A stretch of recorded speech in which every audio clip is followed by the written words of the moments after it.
నాటుకోడి తినడానికని తెచ్చి యాక్సిడెంటల్గా మేము పెంచేస్తున్నాం. రండి ఈరోజు మీకు అది ఎలానో చూపిస్తా.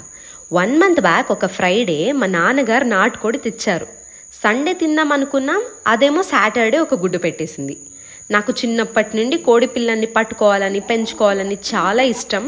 సో మా ఇంటి వాళ్ళతో గొడవ పడి మరీ నేను దానికోసం ఇంకొక పుంజు తెచ్చి పెంచుకున్నాను. రోజు ఎగ్స్ కలెక్ట్ చేసా. 17 eggs పెట్టింది. వాటిని ఆ కోడి కింద పెట్టాం.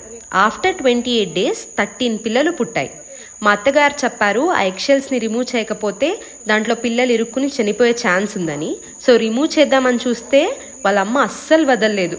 చూడండి ఎంత చిన్న చిన్నగా ఉన్నాయో. ఇవి డైనోసార్స్ రిలేటివ్స్ అంట.